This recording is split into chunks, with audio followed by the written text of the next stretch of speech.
Hi, this is Mark Arnold with another episode of Fun Ideas Podcast. And today I have an author who has written a book about this gentleman behind me, Peter Tork. That's actually the book cover. The name of the book is called Love is Understanding, The Life and Times of Peter Tork and the Monkeys. And the author is Sergio Farias. And he is coming to us today all the way from Rio de Janeiro, Brazil, which is, I've had people from England, I've had people from Australia, so I'm international. So, Good. welcome to the show. How are you? Oh, I'm fine, thank you. And you, Mark? I'm doing well. Good. And so you complimented me, and this is what got you to me to invite you onto my show. I did this book, which, nope, you can't see. There we go. Headquartered, Yes, the great timeline book. of the Monkeys' solo years. And I'll have to admit, when Michael Ventrella and I were working on that book, the hardest part was the Peter Tork part, because he didn't write his own autobiography, or at least it wasn't published. And the other three had, so we could get information from that. And I'll let you explain it, but it seems like there was a long dry spell where Peter wasn't doing anything after the Monkeys. And so, yeah, he just was like not doing anything in the public eye, really. So I'll just ask you, how did you get interested in Peter Tork and the Monkeys and eventually becoming a writer about him? Okay, first of all, congratulations about your book. Great book. I got one. Yeah. And I was born in 1964 when the Monk series was aired in Brazilian TV in 67. Was just 3 and very little. But the series was in rerun in 1975. The whole episodes aired in the first semester of the 1975. And it was a very smash successful at the time. In my classroom, Mark, every guy, every little kid have a nickname by one monkey. One say, I'm Davy, I'm looking like Mike, one looking like, but nobody's Peter. And one day I asked him, and Peter, what's Peter? You is Peter. But at a time, my favorite was Davy. Yes, and the songs in the episodes, everybody liked. So it was fantastic. But the records was out of print at the time. We went to the stores, and nobody have a Monk record anymore. Only 1976, 77 was released greatest hits package in Brazil, but in 75 was nothing about the Monkeys. And we recorded, remember the little tape recorders, and put in a microphone in front of a television and record the songs and listen over and over and over again. It's a fantastic. That's when I discovered the Monkeys. And the same thing happened here in the United States. I mean, of course, all their albums came out through the 1960s, but and I first saw them probably, I don't know if they showed them that way there, but Saturday morning TV is reruns. But I think all the albums here also went out of print until the Arista Greatest Hits collection that came out in 1976. So there was a long dry spell with nothing. Nothing. So, yes. Excuse me. So how did you parlay that interest to devote time and energy to writing just about Peter? And afterwards, in 1975, I discovered the Beatles. I discovered the Beatles. I'm discovered first the Monkeys. The Beatles came in the second.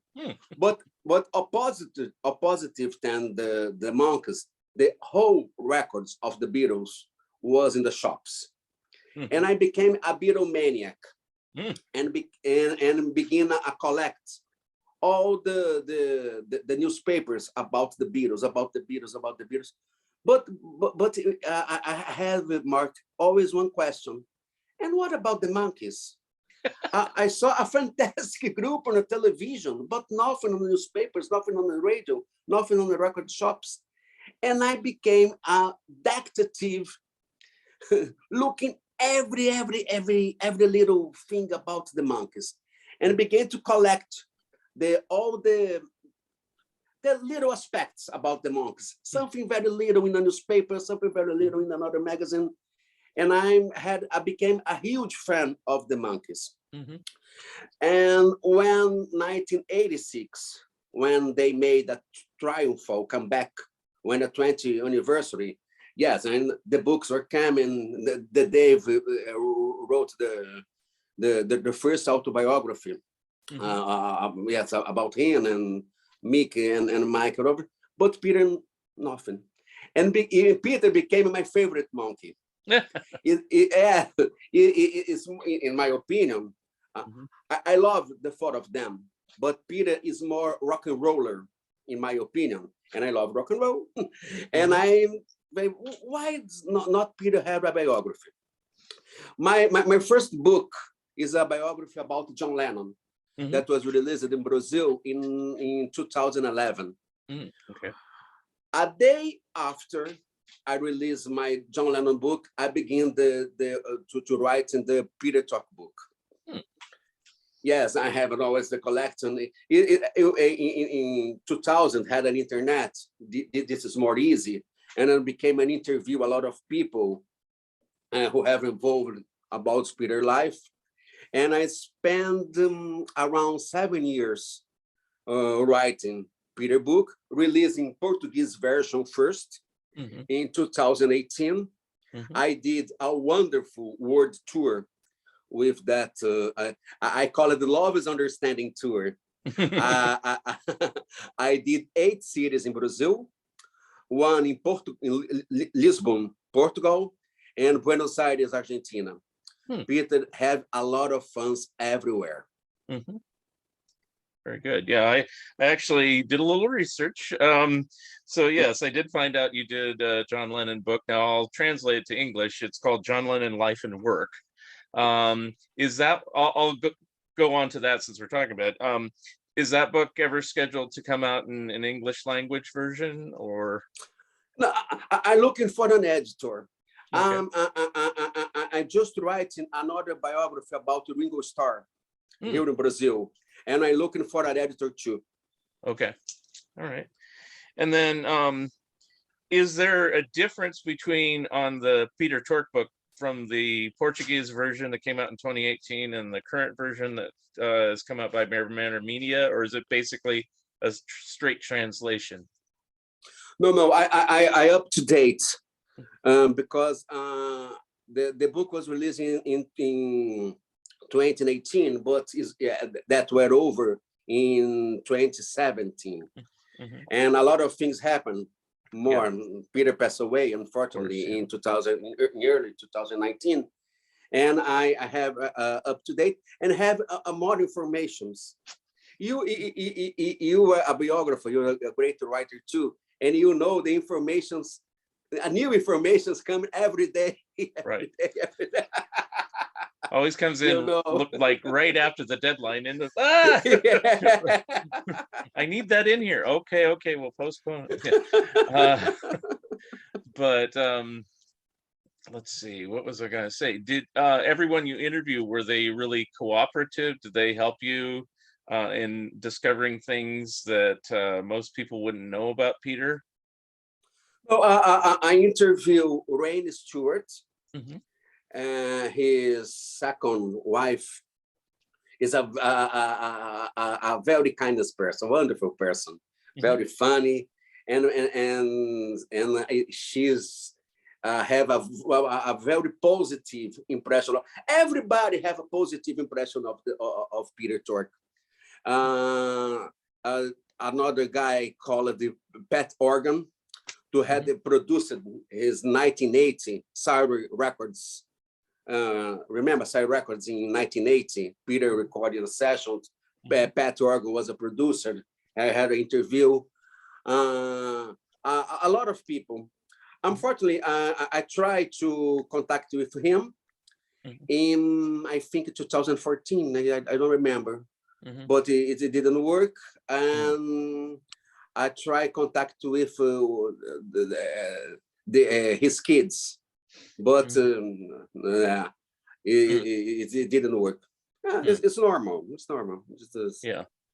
Yeah, it's the same thing with us, Yes. when Michael and I Yes. when Michael and I were working on these books, we thought, well, we'll contact Davey had passed, but we'll contact Peter, Mike, and Mickey. Maybe we'll get lucky. We did talk to a lot of other people, but yeah, they were typically busy, actually touring most of the time. So Yeah. now I should know this as a Monkees fan myself, but did the Monkees ever hit South America, or did for a tour? No, they never touring in South America. Okay, But they had even a solo? lot of hits. Okay. No, I saw Peter in 2003. Okay. He did a couple of gigs in São Paulo, Oh, very Rio good. de Janeiro, Rio de Janeiro. But unfortunately, I missed. Oh, oh well. Now, have you ever come to the States here and seen any of the Monkees or all of them here? Yeah, in 2012, I saw the Monkees in Beacon Theater in New York. Oh, okay. And I photographed with the Three Monkees in 2014 convention. Oh, very good. In New Jersey. I'm waiting, Mark, 40 years to meet the Monkees. and there is a long line to photograph with them. And I think a lot of questions. Oh, hello, how are you? Oh, what's the meaning of this, of that? When I entered the room and I saw Peter, Mick, and Mike, I'm freezing. I'm freezing. Yeah. May you imagine, they talk with me, talking about Brazil. They are very kind, but hello. It happens, no? Yeah, it happens, yeah. But at least you got to meet most of it. Did you ever have a chance ever to meet Davey, or had he passed? No. Oh, okay. No, fortunately not. No. I love Davey. I have his solo albums. But his books, I have 2 or 3 biographies. Right. He sent me an autograph photo. Very good. Okay. But I never met him. Yeah. I mean, if you read my book, you know that I actually met him face to face and talked to him just 2 weeks before he passed. And, he seemed very healthy, and it didn't seem like he'd be gone. It was the same month. And at the end of the month, he was gone. It's like, wow, he was only 66, it's like, ooh. Very young. Yeah. Let's see. So you said that the Monkees had a lot of hits down in Brazil. Were those the same songs that became hits here, or did you issue different things? Like no, a little bit different. Okay. And Let's Send to Crocksville, of course, a worldwide hit in Brazil. Daydream Believer, I'm a Believer. I'm a Believer had a Portuguese versions of I'm a Believer. No, had a Portuguese versions of Daydream Believer, I'm a Believer, Let's Send to Crocksville. Smash, successful in Brazil. But it was a hit in Brazil, a radio hit in Brazil. Don't Call on Me. Wow. Don't Call on Me was a hit in Brazil. The Door Into Summer Interesting. was a hit in Brazil and never in the States. And yeah. And there is another one. It was a hit in Brazil. My God, that's their last album, 1970, the Changes album. It wasn't Oh My My, it was something else. No, opposite the B-side of I Love You Better. Yeah, I Love You Better. That was an A-side. Wow. Okay. Yeah, I know that because I see the website called 45 Cat, and it shows all the releases around the world. And you'll find out like the theme from the Monkees was released as a single, which it never was here. And I Want to Be Free, I think, was a single other places and not here, and things like that. So yeah, I was just curious what happened in Brazil. Sorry, I forgot another two. Take a Giant Step. And Tomorrow's Gonna Be Another Day. Wow. There is a single in Brazil. That's the A side, You Take a Giant Step. The B side, Tomorrow's Gonna Be Another Day. I got one. It's very rare. Yeah, wow. Here, Take a Giant Step was the B side to Clarksville. So yeah, in America, yes, in England too, I think, yes. And then the other one, I don't think it ever was a single here. So interesting. Yeah. Okay.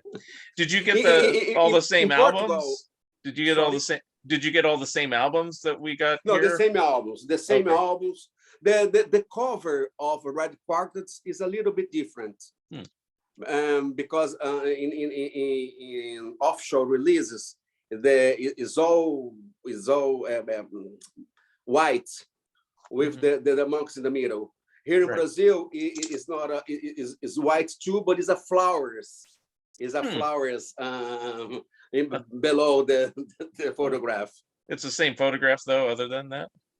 Yeah, the same photograph. Okay. So they put flowers around the edge, or just yeah. That's interesting. I'll have to look that up afterward. We can't have it put out unless it has some flowers on it. Interesting. Did they release everything? I guess you mentioned changes. So did they release everything as they came out, like they did here? So they didn't just stop and say no more for Brazil, or no. Everything was released here. From the Peter solo albums, this is not released in Brazil. I think just Michael Nesmith was released in Brazil. Joanne was released in Brazil. Joanne was a hit in Brazil in 1970. Joanne, and his 1979 album Infinite Dogma was released in Brazil, and Cruising was placed on the radio too. Now, answer me this. This is on the other album. Was Rio a hit? No, Rio is not a hit in Brazil. Wow. Rio is not a hit in Brazil. Wow, I imagine for sure it would be a hit. Yeah, wow. No. Interesting.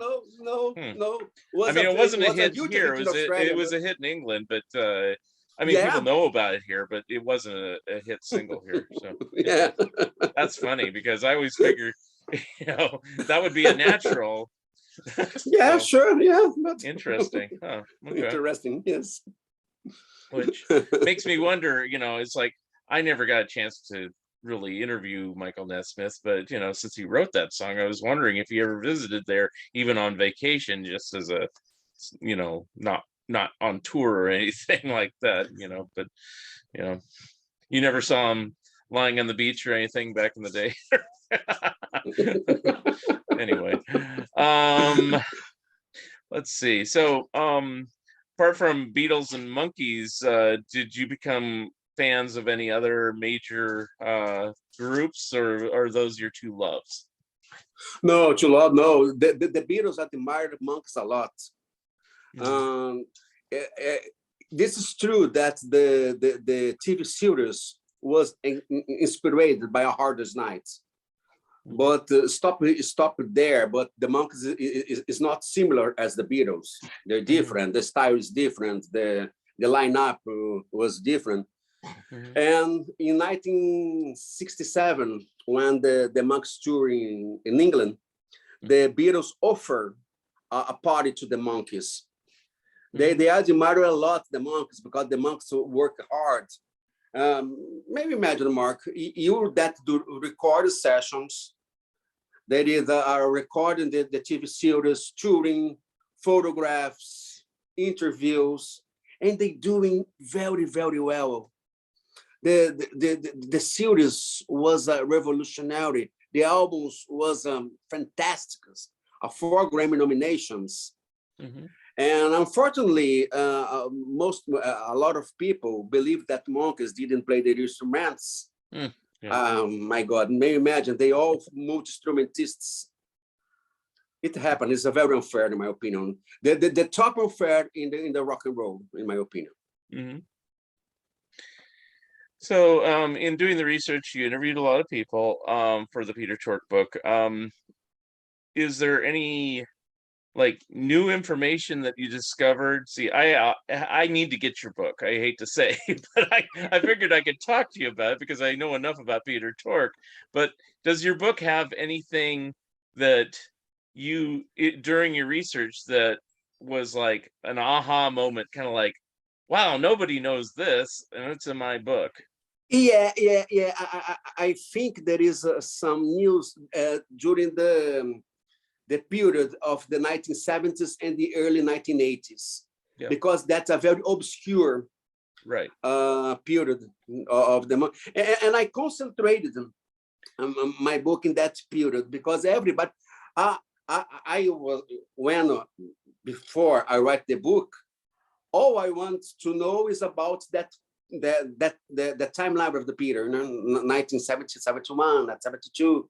And I concentrated in that period of his life and had a lot of news about. Until today. Tomorrow have a more news information. Every day more news. It's funny. Yeah. Does your book have like rare photos and things like that of Peter, especially during that period too? No, unfortunately not, because there is a copyright. Oh, okay. That's fine. I just have my own photo with the tree in the 2000. There is a very rare singles around the world, very rare. There are photos of a single in Brazil, Japan, Iran, African. This is a rare photograph of his live picture in the singles. Oh, okay. Yeah, you did like what we did is like we had to get permission for certain photos, but most of the time, we used picture sleeves, album covers, things like that. Yeah, because you're always free to use that for the most part. So yeah. So during the 70s, let's focus on that a little bit. I mean, basically, the highlights I know is he tried to, once he left the Monkees, he tried to start his own band called Release. And unlike their name, they never released anything. Yeah. Did you find any additional information about that group, or was it so small there wasn't anything? And they had a recording in Atlantic Records. Mm-hmm. There is a sessions. And when I interview Rainey Stewart about, I asked her about the demo of that recordings, but she didn't know. She would love to hear that demos. And she remembered that was a fantastic bluegrass rock at a time. They recorded a dozen of tracks, but disappeared the demo. I would love to hear that demo. Let's hope that like 7A Records, which seems to be able to find everything, will find something, I mean, they did find a lot on Peter's first real solo album, and they added it to their reissue. So I assume you got that, correct? Yes. Stranger, yes, what's it called? Strangers. I can't even remember. The Stranger Things have happened. Yeah, Stranger Things have happened. Thank you. I'm like, me too. And then later in the 70s, I mean, I know the part that gets blown out of proportion is he went to jail for possession of a little hash and stuff like that. Was that really as big a deal as everybody has made it out to be? I mean, it seemed like it was very small too. Yes, a $3 rash in his pocket too. He was in Juarez, Mexico, and the policeman arrested him in the customs. And he spent 3 months in Oklahoma penitentiary at a time. Spent 100 days, but just for $3 rash. Oh my God! That was the time. Just how times have changed. It's like you know, completely. Here in Oregon, you know, it was one of the first states to legalize marijuana. So now, you know, you can just buy it in the store. You know, it's not a big deal. Anyway, but and then he did appear when Mickey and Davey made Dolenz Jones. Why am I blanking? Dolenz Jones. Boys and Hearts. Voice and Heart. Thank you. You need to remind me. Dolenz Jones, Voice and Heart, which is actually going to be reissued on 7A Records. Did you find out anything? Like, I know they did like one appearance, or Peter joined them at Disneyland for one appearance. Was there ever discussion that he may actually join that band on a semi-permanent or any permanent basis, or was that no? No. Only that gigs. They recorded a single, a Christmas single in 1976. Yes, in your book you recorded that. But no, that's only in 1970. Mick had a gig with Mickey and Mick's sisters. Coco. Okay. Yes. The 2 nights in McCabe Troubadour. But that's only a few gigs with his spouse during the 70s. Okay. And then didn't I think Peter produced one of Mickey's singles or something? Yeah, like good. Yeah. He's on You single in 1971. Yes, good. He arranged it. He played guitar, or I think he's playing guitar in the 2 tracks. The A side is On You, the B side is Oh Someone. Yes, I think it's Mama Cass is on the back vocals. Wow. And that's recordings. That. Yes. Oh. I put in my book, I think, yes. Learned something already. Well, I do plan to get the book in any case. So, I think it's just been released, right? It's like brand new from Bear Manor. It came out like this month or last month. Is that correct? Yeah. But my book released on May 6th. Okay, so yeah, it's not like it has been out for years or something like that, you know. So, or at least the English version of it. Yes.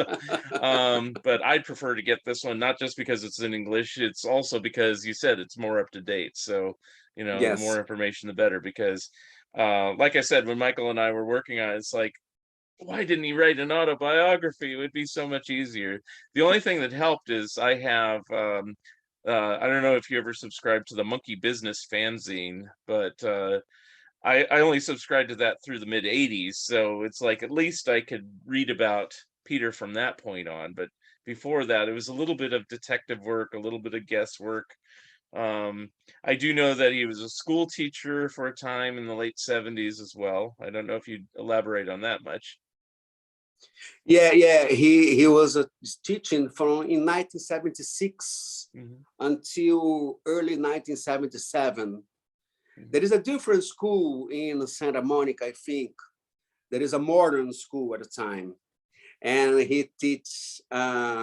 His first class was Mao from Mao Zedong. Mao Zedong. Wow. Mama, and Marx. Wow, I didn't even know that. I just know he was a teacher. I didn't know exactly what he was teaching, but I did know that like the curriculum or the way he taught was a little, you know, free spirited. It wasn't like, you know, nose in the books, homework, and do your, you know, type of stuff. Yeah. And I saw a picture, which I'm sure you've seen the picture, where his hair was probably down to his waist, is like long hair, not a lot longer than even this picture. So yeah. Makes us look like we have crew cut. Yeah. Anyway. Excuse me. What else? So did he, from your research, this is the part I never really could figure out. Did he keep trying to be in the music business throughout the 70s, or did, apart from like the Christmas thing and the occasional concert, did he just kind of ignore it and say that music stuff's in my past? No, What no, happened there? he spent the whole 1970s decade trying to in music business in different levels. In 1973, he had a group in San Anselmo, Mhm. a 40-piece group, very big. Yes, there is a brass, and they touring in northern of California.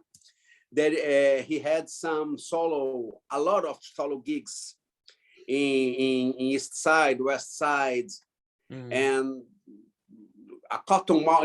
When in 1970, when went to New York, he had a background group called Cotton Mouth. He played a lot in the 1970s and recorded some demos. Okay. But it went nowhere. He recorded, Mike, a demo in Nesmith Ranch recording. Oh, What's the name? It's not Pacific Arts. Before Pacific Arts. Oh, but it's not Video Ranch either. It's a Video Ranch now, yes, but oh my God. I mean, you had Countryside as a label, and Countryside. It was Countryside. Okay. Countryside. Yes. Mick recorded a demo in 1973 in Michael's Countryside, but is never recording a record, unfortunately. So it sounds like, which is kind of interesting to find out, that Peter probably played a lot of concerts that weren't really, really haven't been detailed on any sort of website or any sort of book or anything. He was probably playing little gigs here and there, and it might not have been at the Starr. He might have been a supporting guitarist or something like that, and just keep gigging around, just kind of like he was before he was a monkey. Does that sound accurate? Yeah. He plays a lot in Greenwich Village in New York in 1963. Jose Feliciano, remember Jose Feliciano? Oh, yeah. Yeah, Jose Feliciano was a colleague of the Peter in that Greenwich Village days in 63. He plays a lot he plays in whole Manhattan clubs in 1963, 64, and in the beginning of 1965. And after he went to California and became a monkey. So yeah, that's very different than what I thought. Is that, it just seemed like after he quit, he like basically didn't do anything. But you're saying that he actually kept very active. He just wasn't in the public eye, I guess, for lack of a better term. Kind of sad when you look back on it, but at least he kind of made up for it later on, probably with the help of the Monkees, that he got to have Shoe Suede Blues and other performing opportunities, so he could kind of establish himself as a solo artist, which he always wanted, which is what I was very happy about for Peter later on. So I think Mark Peters is have a 10 solo albums. I think is more than any other monkey. Maybe not Michael. Michael have a more than a 10 record, but Peter, his first album was released in 1994, but he is a very constantly in their releases after the 90s. Yeah. I mean, that's the one thing in doing the research for our solo book. It's like how, like right out the gate after the Monkees, Davey and Michael put out albums, and Michael put out a lot, and then Davey just done. He put out, and it's like you would think he would be a big star and he would have continued, and it's like, but then Peter didn't put out anything until I think it's that little EP single that says Peter's Back. And in 1981, yes. Yeah. And granted, you're saying he did a lot of demos, but they just didn't get released. So Yes. it's kind of sad, but hopefully they'll find these someday and put these out, especially now. I'd like to hear him, just see what he was doing. Out of curiosity. I mean, they can't be that bad, can they? I mean, it's like he had already gone through many years of a professional recording environment, so I would think that they would sound presentable. So yeah. Yeah. I wanted to talk a little bit about your John Lennon book. So since I have not seen that one either, does that one focus, like it says, just life and work? Is it just a strict biography, or do you have a different angle on his book? No, a biography, but I'm concentrated in that years that is out of the spotlight. I'm concentrated from 1975 to 1980. Okay. Because it is everybody knows about the stars that when he's retired or he out of the spotlight, and I'm concentrated that. And my Mark, what a fantastic life! My God, John Lennon. This is one day on the life of John Lennon is something like 10 years in our simple life. It's amazing. Or even the Beatles' career. It's like, what the Beatles did in, say, well, I'll be liberal, they did 10 years, I'll say even Hamburg and stuff. What they did in 10 years, most other artists would do in a lifetime, and maybe not even that. So it's amazing. So and I'm looking for American editor to my John Lennon and Ringo Starr book. This is just in a Portuguese version. Okay, so the Ringo one is completed in Portuguese. Ringo is completed. Okay. Ringo is completed, and it came out in the late of that year. Oh, okay. And now, does that cover his whole career, or is it specific? Or no, Ringo from 19 his solo his solo career from 1970 to 1989. Oh, okay. The first 20 years. Okay, of his solo career. I was going to say that's a lot of years if you put the whole thing, but I mean, there are other Ringo biographies, but it's like, at this point, since there hasn't been as many as, say, for John, George, and Paul, I would rather have something more in depth. I'm a Ringo fan, so same question that I asked about the Monkees. Have you met any or all of the Beatles, or even seen them in concert? Yeah, the question about the Monkees is a very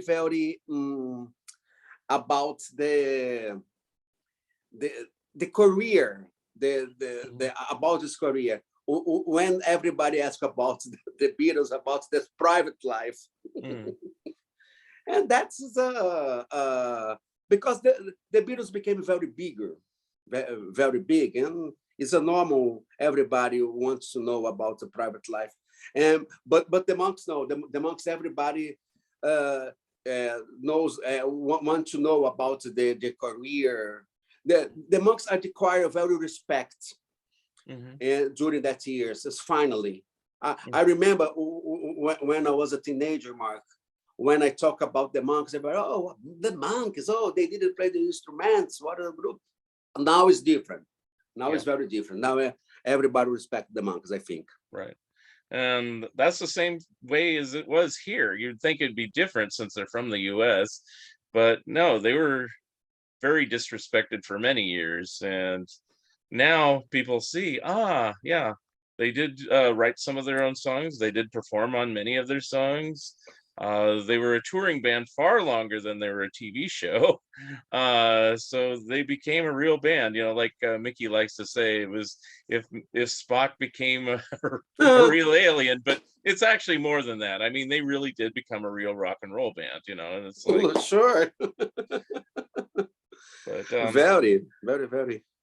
Now I wanted to repeat the question. I don't know if you understood me. Have you seen any of the Beatles in person in a concert or In a concert. yeah, Sorry, yes. okay, I understand okay, now. that's what I was Sorry. asking you. Yeah, Okay. yes. I saw Paul McCartney, I think in 10 times Wow, in okay. Brazil. Mm-hmm. Yes. And Ringo, the first time I saw Ringo was in Saratoga in California Oh wow. in 2010. Yes. Okay. And in Brazil, I saw the Beatles, I saw Ringo in 2011 and 2015. Mm. 3 times Ringo and 10 times Paul. Mm. Well, I will tell you this. You don't know this about me. I was there at the Ringo one in Saratoga Oh, because in at the 2000. time Wow. at the time, that's where my dad lives. I was living there, and I said, I got to go to this concert. This is the closest Ringo's going to be in my house. So it's like Ah. he was, less than a mile away. I actually walked into the concert. I didn't even drive. It was that close. So, yeah. Fantastic concert, no? Yes. But I've Wow. seen Ringo about 5 times over the years. I've seen Paul maybe about 4 or 5 times. I'd have to think about it, But first time for both of us was 1989, so I didn't see them way back Wow. in the 70s or anything like that. In the So first edition of All-Star Band, yeah, I saw the very first Billy version of it. Preston, Yeah. Billy Mhm. Preston. Oh, Yep. good. Yep. Nice. Very good. And yeah, most of those people are now gone. It's like people from the band, Yeah. Billy Preston, John Entwistle. I think he was in a later edition, but he's gone too. It's like, wow, but Ringo keeps going. So Yeah. Yeah. um And very in a great shape. now I don't know if this is the case now because I don't always keep up on these world records, but apparently one of the Paul McCartney concerts in Brazil there was supposed to be the largest concert ever. Total. Did you go to that one? Yes. Yeah. Yes. Okay. I was just curious about that. I don't know if it's been broken since, but I think that is still the record of the largest concert ever as far as number of It, people. it was in 1990 Maracanã Stadium Mm-hmm. in Rio de Janeiro. Fantastic. There was two concerts. I was in that two concerts. Mm. There is a rain at a time, a rainy day at a time. Oh, I think but I heard that everybody before. was there. That's not going to stop you, huh? No rain. Let's see. We haven't really talked about George that much. Did you ever get a chance to meet him? I know he didn't do concerts very No, much. Yeah. no. George stayed in Brazil in February 1979. Mm. But I was 14 years old, and unfortunately, I love George. Yeah. George.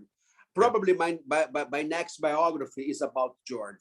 Okay, very good. Yes, but I never saw the George in person. Yeah, I almost went to see George when he did the tour in Japan. I was gonna just book a flight and go out there, and I chickened out at the last minute. I was like, now I'm like, oh, I should have gone. And I think you might know this person. I've asked him actually to interview you for his monkey shows. Charles Rosenay. Do you know Charles Rosenay? Yeah. Oh, okay. So Great he may guy. be contacting you if he hasn't, but he's a friend of mine now, and he says, "Oh, I took people to Japan to see George, and we actually bumped into him. You could have come." And I'm like, "No, don't tell me that." So oh well, I didn't see George, but I did see Paul and Ringo, and I've seen Julian Lennon. I guess that counts. Oh yeah. Yeah. When you saw Julian? He had put out, I think it was when he put out his third album. It might have been the fourth album. I think it was the third album, Mr. Mr. Jordan. Yeah. 1988, And 89. his popularity had already started to decline, but he still played all the big hits and everything. So I was happy. So the crowd was kind of moderate. It wasn't huge, but I was happy. So sure. And I don't even know if he tours anymore. He barely puts out albums, although he did put out a song recently, I think. But yeah. I haven't seen Sean, although he's apparently toured, but I did see Yoko once. And I actually was When? um I saw her in concert.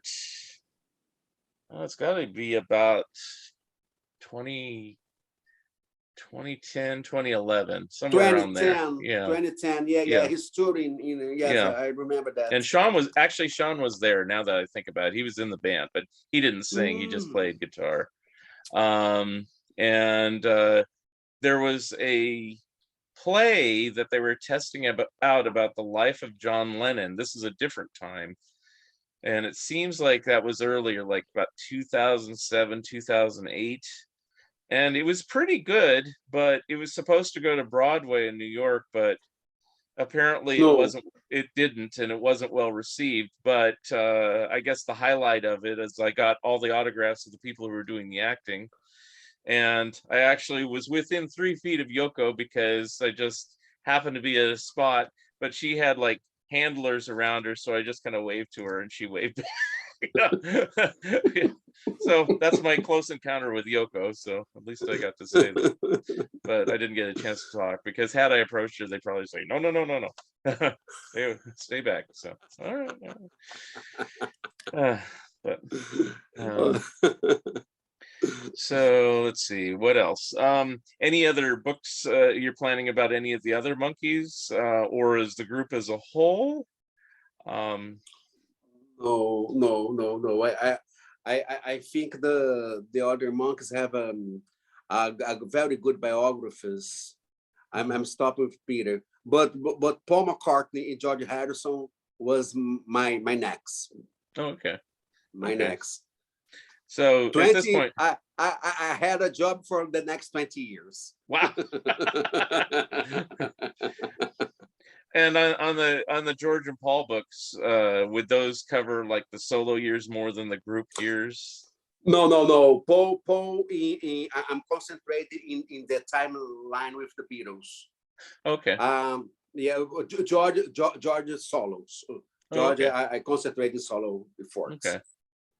So you do that kind of like I do, which is good. You try to take a different angle instead of writing the standard biography that everybody has done over and over and over. You try to take a different take on it, which I admire. So, because hopefully you can learn something from each one of your books, I would assume. Oh, you know, all of my books, your book, my books, all of the biographers, we have only the catch one aspect, one Right. angle. Is a very, very particular that about your mind, what you think. Mm-hmm. And this is a very, very precious about Mm-hmm. the artistic life. If you're gonna write about Peter, I have a certain that you are a very excellent book because you have, that your angle, your own angle, and this Mm-hmm. became a very good and different for my book. This Yeah. is a very, very, very nice about our profession. Yeah. Yes, I tried to do that. So, I'm not writing the exact same book you wrote. So, yeah, just slap my name on it. No, I'm not going to do that. Anyway, let's see. Other than writing books, what else do you do? What do you have like another career or another type of job? Yeah. I'm retired I'm working around 40 years in Banco do Brazil Bank. Oh, okay. Yes. I had a master degree in administration, and I'm retired now. And that's now I'm concentrating to writing my books. I released, Mark, in that year, a novel. Do you believe it? A thriller, an erotic thriller, called Manipulative Ones. But my career as a novelist began and stopped in that book. Just one. Okay. All right. Just one. Fine. In a certain respect, yeah, it is hard to be a novelist. It's hard to write an exciting fictional story. I can't say it's impossible. People do it every day, but I'm very picky. If I was going to write a novel, I just would have to have a really good idea. But I don't know. I just like straight history, and I like doing the research. That's what I really love, So, Yeah. it sounds like you do too. So, um, other than Beatles and monkeys, are there any other interests that you might eventually write a book about? Yeah. Parallel from my job in the bank, I'm writing articles from a pop magazine here in Brazil. My column is about the 60s. Oh. And I wrote a dozen of articles about the Hermits. Oh yeah. I love Hermits. I love in a Spoonful. Remember? Mm-hmm. Jefferson Airplane, Blood, Sweat, and Tears. Oh yeah. That is a lot. Donovan, I wrote about them, but just articles. But in my pyramid, the first was, I think, the Beatles, Monkeys. The second, I think, Rolling Stones and Hermits. I love Hermits. Right. Then again, going back to my book, you probably like the foreword where Peter Noon wrote the foreword. I saw, yeah. Very good. Yeah, I did approach him and I said, "Can you write a foreword?" He was very funny. He said, "I don't know these guys." He says, "I don't know," and I thought he was serious. I was like, "Oh my God," And he says, "No, I'm just joking. I'll send you something." And he sent me that, and it was like perfect. And it's like, but he was joking. He was like, "Yeah, I never met him before. I don't know any." It's like, wow, because he toured with at least Davey and Mickey. I know, It's like, anyway, always the jokester. But I did see Peter Noon once in concert, and if you have you ever seen him in concert? No, unfortunately Okay. not. If you ever get a chance to, he's very funny, and he'll do the standard hits. He'll do the hits, but between the songs, he'll say, "Hey, does anybody here like Mick Jagger?" And people go, "Yeah," And so he'll start imitating Mick Jagger and sing "Satisfaction." It's so funny, and he'll imitate him, doing the, all the dancing the way Jagger dances, and it's like, it's so funny. So if you ever get a chance to see him somewhere, don't hesitate, just do it. Anyway, yeah, I like Herman's Hermits as well. Never contemplated writing a book about them, but you never know. Let's see. Anything outside of music, or are you strictly like a big music fan? So no, strictly the music. My passion. 1960s is my passion of music. Rock and roll. I'm American. Okay, in England. I was going to say, is it typically American in English and stuff like that? Is there any groups that came out of Brazil that kind of are big, maybe there and not here, that like someone like myself should pay attention to? Any Brazilian groups? Yeah. There is a Brazilian group called the Mutantes. Mutantes, a great group. There is a bilingual a book wrote by Chris Fuscaldo, a great Brazilian biographer who wrote the book was translated in Portuguese and in English about that band, a 1960 band, very rock psychedelic, fantastic. John Lennon loves that group. So do they sound kind of like the Beatles or similar? Similar from White Album ahead. Sergeant Pepper ahead. Sergeant Pepper. Oh, okay. Yeah, not early Beatles. Yeah. Okay. Yeah, okay. No. But that's cool. Yeah. It's like, I always am curious about bands. Like I said, I talk to this guy regularly. He goes by the name of Plastic EP, but he's in Australia. You may or may not have heard of him. He does shows like this. And so I'm always asking him, what was this group like in Australia? And he'll talk to me about Australian groups that I've never heard of. And then I'll listen to him because YouTube gets everything. And I go, this is great. I don't know why it wasn't a hit here. It's like, but you know, I guess the US is like, we don't want to hear the rest of the world's stuff, you know. Because I'm always it doesn't even have to be in English. If it sounds good, you know, I'm like, all right, you know. It's like I've liked Japanese groups before that, you know, like Yellow Magic Orchestra and Puffy Yami and things like that. And you know, they don't sing in English all the time, but they sound really good, you know. So, you know, so that's what I'm always seeking out. It doesn't matter what the language is. So, you know, music is music. So, so other than now, your column is, are you still writing that column you said for the magazine as well? Yeah, no. Oh, okay. I wrote from 1994 until 2005. Oh, that's a long time. Wow. Yeah, Is the 10 magazine out of years. print? Is it No, done? it's out of print Oh, now. you Yeah, just stopped doing it. Okay. All right. The name of the magazine was International Magazine. International. It's a Brazilian magazine, but the Mhm. name was in English. Interesting. Interesting. All right. So you know, I look forward to seeing any books. Do you come out and ever like tour yourself to do book signings and stuff up here, or not yet? I would love to tour in America. Okay. I'm gonna try some. Unfortunately, I have no agent in Yeah. American, and I try some contacts to had a singing out of my books in New York or California. I Yeah. try some places, but until now I nothing. But I'm trying. Yeah.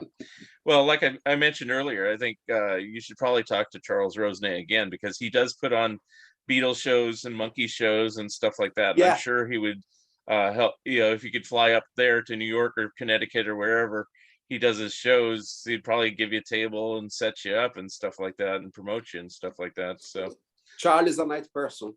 yeah. Yes, So nice uh person. yeah, so I would work with him definitely, and I would push it too. I was like I said, I talked to him. It's like, have you interviewed Sergio for your Monkeys radio show? No, and it's like, and he goes, I talk to him all the time, and I go, I never thought about it. It's like, Charles, you know. I mean, as soon as I found out that you were working on a Monkeys book, I wasn't even thinking about it. I knew about your Peter Tork book, but I didn't read the author name. I just said, oh, there's a Peter Tork book. And then when you contacted me and said, I love your headquartered book, I go, hey, that's the guy that wrote the Peter Tork book. You know, I do a podcast. You want to do it? And here we are. So, you know, I do my little part. Unfortunately, I don't put on shows. I do sometimes attend shows. So, but I think Charles would be your best bet. At least you could get to the East Coast, you know, and that would be a good market. Yes, Yeah. yes. Yeah. Nice. All right. Well, I don't have any other questions. Do you have any other words of wisdom or any other things you'd like to promote? Oh yes, my book is in top 25 in Amazon Shorts in biographies, musical biographies. Is a very nice. I'm very happy with this. I'm very happy for the Peter. Peter is a brilliant musician, but is a great human being too, in my opinion. And I'm very happy about, for me as a biographer, but for Peter as a great artist that he was. Well, I'm happy, very, very happy that you're helping keeping Peter's memory alive, you know, and talking about his career, whereas other people may just know him as a monkey and nothing else, you know, and it's like, no, he was more than that. So I'll definitely be on the lookout for your book, which is called Love is Understanding, The Life and Times of Peter Tork and the Monkeys, written by this gentleman, Sergio Farias, who's been a pleasure having you as my guest for the last hour. And we will put this podcast up soon, and we'll talk to you soon. My pleasure, Mark. Thank you very much. All right, thank you. And again, this is Mark Arnold for another episode of Fun Ideas Podcast. We'll see you next time.